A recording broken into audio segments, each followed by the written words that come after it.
बातें हमारे चित्त में आह्लाद उत्पन्न करें, उसी में डूबे हुए सेवा में हैं, कीर्तन गान कर रहे हैं, लीला गान कर रहे हैं, नृत्य कर रहे हैं, उत्साहित हो रहे। हमें यह नहीं देखना कि कोई देख रहा है इसलिए मैं ऐसा कर रहा हूं। अगर ऐसी भावना है तो फिर शुद्ध भक्ति प्रकाशित होने में विलंब लगेगा। हमें केवल अपने आराध्य देव को देखना है। मेरे प्रिया प्रीतम सा, उनके लिए मैं नाच रहा हूं, उनके लिए मैं गा रहा हूं, उनके लिए ही हमारा जीवन है। अगर आप ऐसा चलेंगे तो आप में ऐसी सामर्थ्य आ जाए कि ये इंद्रियां आपको फंसा नहीं पाएंगी। गोस्वामी जी कह रहे, परबस जान हंस्यो इन इंद्रिन निज बस होए न हंसई हो। जब मुझे भगवत शरणागति नहीं मिली, भगवान नाम महिमा मेरे हृदय में प्रकाशित नहीं हुई, तब तक इन इंद्रियों ने मेरी दुर्दशा कर दी। देख लो कैसी दुर्दशा है, श्वान की तरह दुर्दशा है। श्वान जूठी पातरे चाटते घूमता है जैसे, ऐसे ये मन और इंद्रियां मिलकर भोगे हुए विषय को बार बार भोगने की इच्छा, सुने हुए विषय को भोगने की इच्छा। ऐसे क्या है, मेरी हंसी उड़ा दी, मजाक बना दी। जो आत्मस्वरूप भगवद अंश है वो एक निम्न कोटि के विषयों में कैसा श्वान की तरह भटक रहा है, नाना प्रकार की कुचेष्टाएं उसको बस में किए हुए हैं, परवश हो गया। क्यों? क्योंकि वो अपने बल को भूल गया, अपनी सामर्थ्य को भूल। हमारी सामर्थ्य, हमारा बल कौन है? मेरे अंशी प्रभु हैं, मेरे बल श्री वृंदावन रानी। अहंकार का बल यहां काम नहीं करता, रौंद देगी माया। यहां बल आराध्य देव का काम करता है। आराध्य देव के नाम का आश्रय, धाम का आश्रय, उनकी लीला गुण का आश्रय, ये वो बल प्रकाशित करता है। कह रहे अब निज बस है ना सही हो। अब नहीं हो सकता कि इंद्रिया मुझे ऐसे कृत्यों में फंसा दे जिससे हंसी हो। अब ऐसा नहीं हो सकता। अब मुझे बल प्राप्त हो गया है, भगवत चरणारविंद का भगवत आश्रय प्राप्त हो गया है। इस बात को समझिए आप। केवल आश्रय तत्व से ही सारी की सारी भागवतिक वृत्तियां प्रकाशित हो जाती है। आप कहोगे हम तो 10-15 वर्ष से थे तो बाबा जी बने हुए ही हैं, पर सारे दोष हैं, ऐसा वैसा। देखो, बाहर से बाबा जी बने हुए हो, आप अंदर से आश्रय किसका लिए हो? अंतर्यामी प्रभु आपके हृदय में बैठे हुए देख रहे हैं। अरे आप वर्षों की बात करते हो, गोस्वामी जी अभी की बात कर रहे हैं। अभी की बिगड़ी जन्म अनेक की अभी सुधरे आज। कौन सी साधना की बात कर? अभी आश्रय तो ले हो ही राम को, अभी स्वीकार कर हमारे माई श्यामाजू को राज, हृदय से स्वीकार कर। पर यह स्वीकृति तभी मानी जाएगी जब दूसरों न कोई। अगर दूसरा कोई आश्रय है तो यह मजाक है, ये विनोद में आप बोल रहे, हृदय से नहीं बोल रहे। अन्य आश्रय, सबकी ममता ताक बटोरी, मम पद्म नहीं बांध पर डूरी, कोई अन्य आश्रय। अरे कितना महामहिम ये भगवद आश्रय, अद्भुत चमत्कार आपके जीवन में प्रकट हो जाएगा। छोटे छोटे विषयों को नहीं छोड़ पाते वो। आप भगवद आश्रित होकर देखिए, आपको पता ही नहीं लगेगा। आपसे पूछा जाए कि आप ऐसी स्थिति को कैसे प्राप्त हुई, तो आपके पास भी उत्तर नहीं रहेगा। जिन विषयों में बड़े बड़े पतित हो जाते हैं, वो विषय कब छूट गए आपको पता ही नहीं चलेगा। बिना श्रम के, बिना संकल्प के, बिना प्रयास के आप निर्विषय सच्चे बैरागी बन जाएंगे। केवल आश्रय तो लीजिए। अगर मिलावट है, अन्य आश्रय है, तो आप नहीं समझ पाओगे। ये मार्ग मिलावट वाला नहीं। अब या में मिलौनी मिले न कछु, जब खेलत राज सदाबन में। जिस रस में आप चल रहे हैं इसमें मिलावट नहीं होगी। यह शुद्ध मार्ग है, उज्जवल मार्ग है, परम निष्काम मार्ग है, प्रेम मार्ग है। इसमें आश्रय ही तत्व काम करेगा। आश्रय, अरे कितना आनंद, हम कैसे तुम्हें बताएं, बस इसके आगे बोल नहीं सकते कि कितना आनंद। सब साधन एक तरफ और भगवद आश्रय एक तरफ, बहुत बड़ी। आप इसको समझ नहीं पा रहे। नहीं, जैसे हरिराम व्यास जी कह सोवत पाव प्रसाद, आपके अंदर प्रतिपल ऐसी मस्ती रहेगी जो एक सम्राट को या त्रिभुवनपति देवराज इंद्र को या प्रजापति भगवान ब्रह्मा को भी नहीं है। आप सच्ची वाली, आपको जिस समय एक गर्व होगा कि अरे प्रिया प्रीतम मेरे स्वामी, मैं उनके चरण आश्रित, आनंद की सीमा नहीं रहेगी। पर हम लोग ये बात सुन लेते हैं, इसे धारण नहीं करते। क्यों? अमुक अमुक का आश्रय है, किसी व्यक्ति का, वस्तु का, स्थान का, धन का, बुद्धि का, विद्वता का, साधना का। इसीलिए चित्तवृत्ति डगमगाती रहती है। अगर एकमात्र भगवद आश्रय हो जाए, देखो चमत्कार, देखो अम्बरीश जी के सामने दुर्वासा जी के द्वारा प्रकट की हुई भयंकर कृत्या, जिसे देखकर अच्छे अच्छे सूरवीर डर जाएं। एक कदम भी महाराज अम्बरीश का पीछे नहीं हुआ। भागवत में पढ़ के देख लीजिए, जैसी मुद्रा में खड़े थे वैसे ही खड़े। देखो भगवत आश्रय का चमत्कार। ऐसा होते ही भगवान का दिव्य पार्षद प्रकाशित हो गया, सुदर्शन चक्र, कृत्या को नष्ट किया। अब आप देख लीजिए, तपस्या का आश्रय लेने वाले भाग पड़े। भयंकर कृत्या प्रकट होने पर अम्बरीश जी का कदम पीछे नहीं हटा और भगवत पार्षद ने कृत्या को नष्ट किया। जो ही उनकी तरफ बढ़े, भाग पड़े दुर्वासा जी, क्यों? तपस्या का आश्रय है। कहां भागे? त्रिभुवन में भागे, भगवान के पास भी गए। भगवान ने कहा, यह सुदर्शन अस्त्र मेरा है, पर इस समय मेरे आज्ञा में नहीं, अब इस समय अम्बरीश जी की आज्ञा में है। अम्बरीश जी क्षमा करे तो तुम्हारा क्षमा हो सकता है, नहीं तो सुदर्शन तुम्हें जला देगा। भगवत आश्रय हृदय में बैठा लिए। ये जो हम शरीर का आश्रय लिए हैं, भोगों का आश्रय लिए हैं, अपने रिश्ते संबंधियों का आश्रय लिए हैं, ये नाशवान है। ये तुम्हें सुख नहीं प्रदान करेगा। ये दुख योनयः, इससे दुख ही दुख प्रकट होता जाएगा। मान लो, संतों और शास्त्रों की बातें मानने से ही भगवत तत्व प्रकाशित होता है, उसे जान जाओगे आप। और जहां आप जान गए तो जानत तुम्हें आप भगवत स्वरूप हो जाओगे। ब्रह्मविद ब्रह्मयु भवति। मन मधुकर पनकै तुलसी, रघुपति पद कमल बसई हो। कह रहे कि अब अपने मन रूपी भ्रमर को प्रण करके, देखो इसमें प्रण शब्द जो हो वो सामर्थ्यशाली महापुरुष ही कहते हैं। और सामर्थ्यशाली वही है जो ऊपर वाली पंक्ति, पायो नाम चार चिंतामणि उर करते नख सही हो। अगर आप नाम बल हृदय में लिए हुए हैं, श्री हरिवंश नाम बल रहो, अपने मन भाई सब कहो, रहो शरण हरिवंश की। हरिवंश नाम बिसरे न छिन, श्री हरिवंश सहाय बल। हरिवंश भरोसे भय निडर, नित गर्जत हरिवंश बल। अब अपने मन मधुकर को अपने आराध्य देव के चरण कमल रूपी, ये ऐसे सुकुमार, ऐसे रसदाता चरण कैसे तुम्हें? सत प्रेम सिंधु मकरंद रसौग धारा। प्यारी जू के श्री चरणों से प्रेम धारा बहती रहती है। बस आप केवल अपना सर झुकाइए इनके श्री चरणों में। बड़े महामहिम चरण हैं गौरी प्रिया जू के। ये लाल जू के हृदय संपुट में छुपा हुआ धन है। श्यामा जू के चरणन की बलिहारी, जे हैं बसत किशोर लाल के प्राणन मध्य सदारी। तो मैं प्रण करता हूं कि अपने मन रूपी भ्रमर को अपने आराध्य देव जी के श्री चरण कमल में बसाऊं। जैसे भ्रमर जो है वो अन्य फूलों पर घूमता रहेगा, पर जब कमल में आएगा तो वहां पराग के लोभ से वो सब भूल जाता है और वहीं बैठ जाता है। तो सुख के लोभ से अन्य विषयों में घूमता हुआ रहा मन, आज मैं प्रण करके इसे अन्य विषयों से हटाकर अपने आराध्य देव जी के चरणों में समर्पित करता हूं, जो महासुख का स्वरूप है। अब लो नशानी, अब ना नशई हो। अब तक हमारे समय को इस माया ने व्यर्थ नष्ट किया। अब मैं नियम लेता हूं, हमें अब समय व्यर्थ नहीं करना है। हमारा दांव लग गया है जीतने का। अब हम इस माया पर विजय प्राप्त करेंगे, पर उसके लिए हमें दृढ़ निश्चय करना होगा। गोस्वामी श्री तुलसीदास जी विनय पत्रिका में कहते हैं कि यदि आपने अभी निश्चय नहीं किया, आगे के लिए टाल दिया, तो आप कभी निश्चय नहीं कर पाएंगे। यह भी बात समझ लो। जो ऐसा सोचता है कि आज तो हमारी परिस्थिति ठीक है नहीं भजन के लिए, कल परिस्थिति जब बनेगी तब भजन कर लेंगे, तो कल और परिस्थिति आपको फंसा देगी, आपका भजन नहीं हो पाएगा। ये प्रत्यक्ष में देखी हुई सब बातें हैं। आज आपको निश्चय करना होगा, अभी निश्चय करना होगा।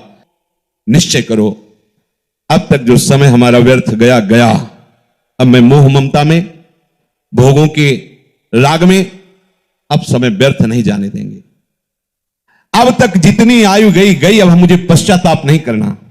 कल किसी ने एकांतिक में वहां प्रश्न किया था कि हमारा बहुत सा जीवन व्यर्थ चला गया, मुझे लगता है कि अब मुझे भगवत प्राप्ति नहीं हो पाएगी, क्योंकि पूर्वाभ्यास विषयों का है, बहुत सा जीवन विषयों में चला गया। अब मेरा कल्याण कैसे हो सकता है? बस यही स्वीकार कर लो, अगर एक श्वास बची है तो एक श्वास में भगवत प्राप्ति हो जाएगी। एक श्वास में भगवत प्राप्ति हो जाएगी। क्या अब जितनी श्वासें बची हैं वो केवल प्रियालाल के लिए, बस राधा राधा राधा। तो हमारा वर्तमान में जो श्वास चल रही है इसमें हमने नाम लिया और अभी श्वास पूरी हो जाए तो हम श्री जी के पास पहुंच जाएंगे। हमें घबराना नहीं है, हमें निश्चय करना है कि अब तक जो व्यर्थ आयु गई, समय गया गया, अब नहीं जाने देंगे। अब लो नशानी अब ना नशी, अब नहीं। क्यों? क्योंकि प्रभु की कृपा से ये अविद्या की रात्रि, मोह की रात्रि अब खत्म हो गई है। सत्संग सुनने को मिला, विवेक रूपी भास्कर उदय हुआ तो मोह रूपी रात्रि नष्ट होए। विवेक मोह ब्रह्म भागा, और विवेक सत्संग से होता है। बिनु सत्संग विवेक न होई, और सत्संग भगवत कृपा से होता है। राम कृपा भव निशा सिरानी। अब हमारी जो माया की रात्रि में, मोह निद्रा में मैं सो रहा था, भगवत कृपा से इस प्राप्त सत्संग में विवेक का जागरण हुआ और मैं जान गया हूं। अब पुनः बिस्तर नहीं लगाऊंगा, अब मोह में नहीं सोऊंगा, अब किसी भोग को सुख बुद्धि से भोगूंगा नहीं, अब किसी से राग द्वेष नहीं करूंगा, अब एक क्षण भी भजन के बिना व्यर्थ नहीं जाने दूंगा। अब लो नशानी अब ना नशई हो। बोले आपको ये सामर्थ्य कहां से प्राप्त हो गई? तो कह रहे पाए नाम चारु चिंतामणि, उर करते न खसई हो। आहा, जो चाहो प्राप्त कर सकते हो, प्रभु को अधीन कर सकते हो इस नाम से। सुमिर पवन सुत पावन नामू, अपने बस करी राखे रामू। आहा, समझ में नहीं आ रहा, यही भगवान की प्रबल माया है। ऐसा महामहिम नाम जो स्वयं श्री हरि अपनी जिह्वा से निरंतर रटते रहते हैं। राधा राधा राधा हरि रसना, राधा राधा रट। जो राधा राधा बोलता है, अनंत जन्मों के जितने भी शुभ अशुभ कर्म बांधने वाले प्रभु उन सबको नष्ट कर देते हैं, आगे लिखते ही नहीं है। ऐसे समर्थ नाम को प्राप्त करके भी आप यदि क्लेशित है, दुखी है, अशांत है, राग द्वेष जनित उससे जल रहे हैं, तो आप समझो कि आपका अभाग्य ही उदय हुआ है। ये जो नाम रूपी चिंतामणि मिली बहुत स्वादिष्ट है।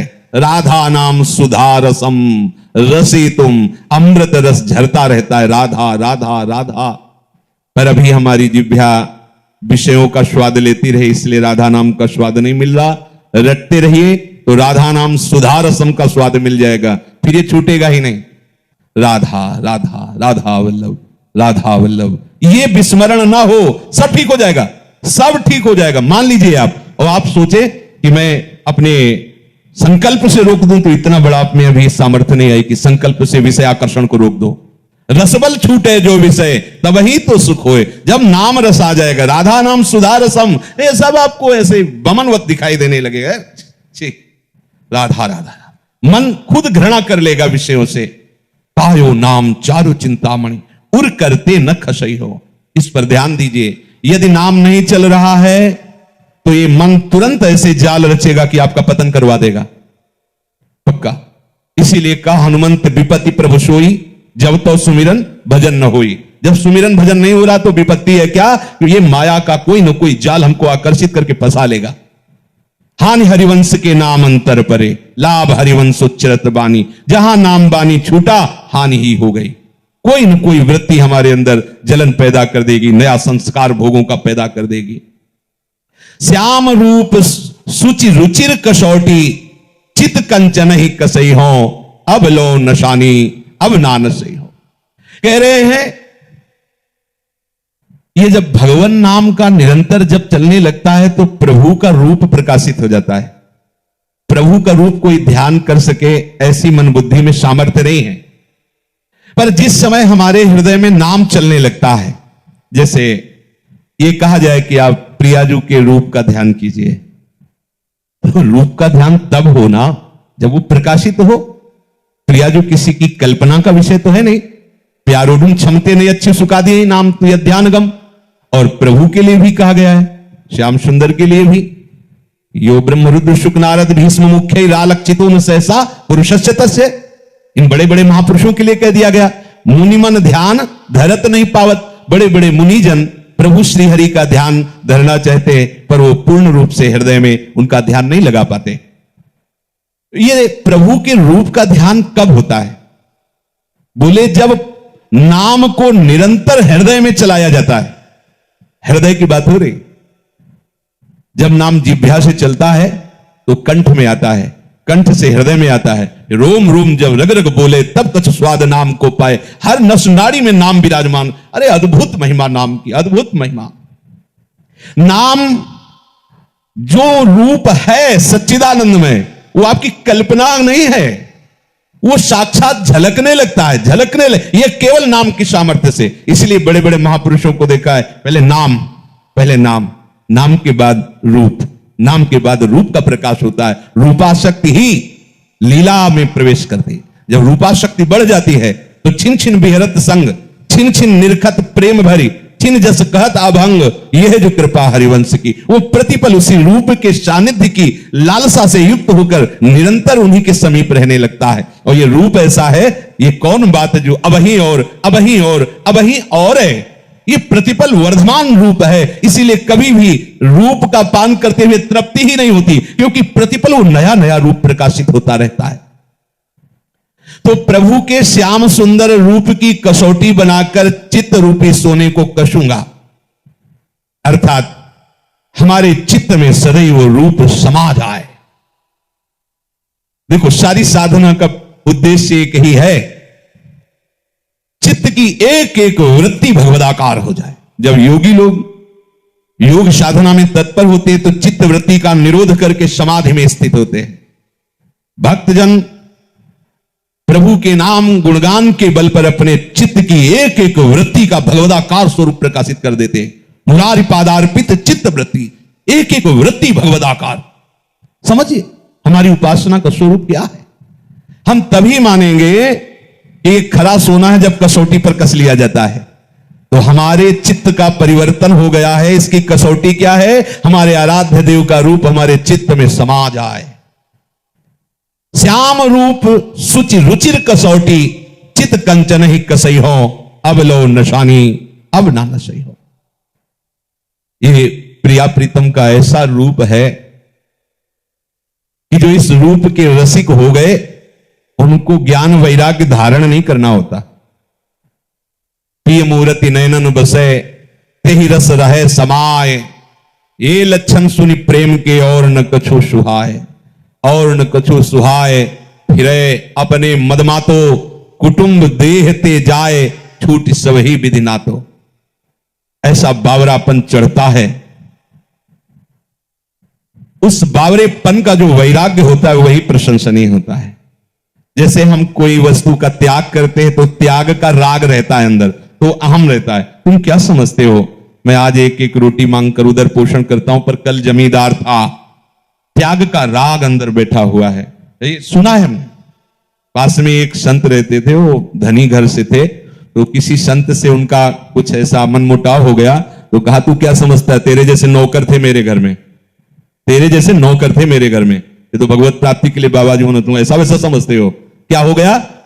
बाहरी विषयों का त्याग होने पर भी अंतर में जो विषय का त्याग का राग है, अहम है, वो भगवत प्रेम नहीं होने देगा।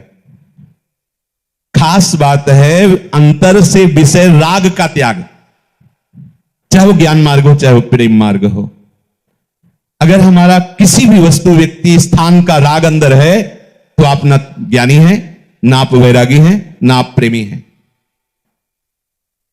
जब विवेक जागृत हो गया तो वो राग का नाश करता है ज्ञान मार्ग में। और भक्ति मार्ग में जब रूपा शक्ति हो गई तो बावरापन आ गया, तो अपने आप सब छूट जाता है। और ये छूटना ऐसा प्रशंसनीय छूटना होता है कि पूछो मत। इसमें वस्तु का स्वरूप से भी त्याग, उसके राग का त्याग, उसकी स्मृति का त्याग। आई ब्रजनारी सुनत बंसीरो, गृह पति बंधु बिसारे। त्यागे नहीं, बिसारे, विस्मरण है। कुटुंब देह ते जाए, छूट सब ही विधि नातो। अगर ये बातें आपके हृदय में नहीं है तो धीरे धीरे भक्ति का पाखंड रूप हो जाता है। भक्ति रोग ग्रसित हो जाती है, पाखंड होने लगता है, अपने मान सम्मान की रक्षा के लिए नाटक होने लगता है। शुद्ध भक्ति से हम रहित हो जाते हैं।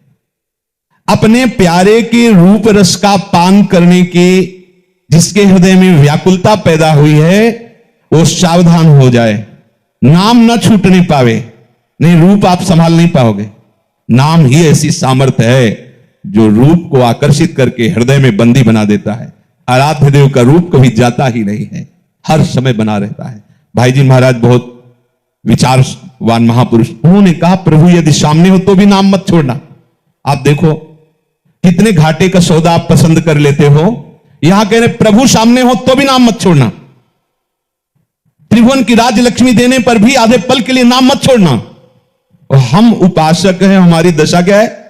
थोड़े से अपमान की स्थिति में हम घंटों बोलते रहते हैं, थोड़े से सुख लाभ के लिए हम प्रभु का विस्मरण कर देते हैं। कैसी हमारी उपासना है? क्या हमारी भक्ति की स्थिति है? इसमें कसौटी कसो अपने चित्त को कि प्रभु के चिंतन के सिवा और क्या चिंतन होता है। ध्यान दो, अंदर अंतर्मुख होकर देखो।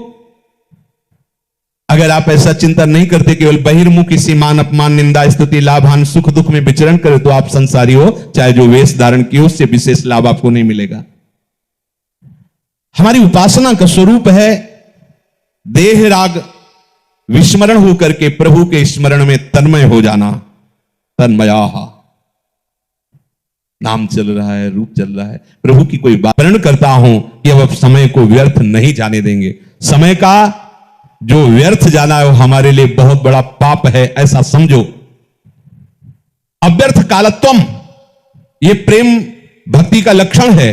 अव्यर्थ कालत्वम, एक भी सेकंड, एक भी पल आराध्य देव से विमुख न जाने पावे। एक एक श्वास, नाम श्वास दो बिलक चलत हैं, इनको भेद नमो को भावे। श्वास ही नाम, नाम ही श्वास, नाम श्वास को भेद मिटावे। रोम रोम जब रग रग बोले, तब कछ स्वाद नाम को पावे। ऐसा भजन। जो विशेष व्यवहार में फंसे हुए हैं वो ऐसा करने का साहस नहीं कर पाते हैं, लेकिन वो भी कर सकते हैं। पर आप लोग तो बहुत ही कृपा पात्र हैं। आपके लिए तो केवल एक ही कार्य है, अपनी चित्त वृत्ति को भगवदाकार करना। सेवा से, कीर्तन से, वाणी गायन से, धाम प्रदक्षिणा से, भगवत विग्रह के दर्शन से, संत दर्शन से, संत चरित्र से हमें एक एक वृत्ति भगवदाकार करने का पूर्ण अवसर मिला है। अब इस समय को बर्बाद मत कीजिए। यह जीवन बहुत अमूल्य है, पर कभी भी नष्ट हो सकता है। और इसी जन्म में मुझे प्रिया प्रीतम की प्राप्ति करनी है, और उसका उपाय है निरंतर स्मरण, नाम वाणी सेवा आदि के द्वारा हम ऐसी वृत्ति बना ले कि श्यामा श्याम के सिवा हमारी एक भी वृत्ति विषयों में न जाए।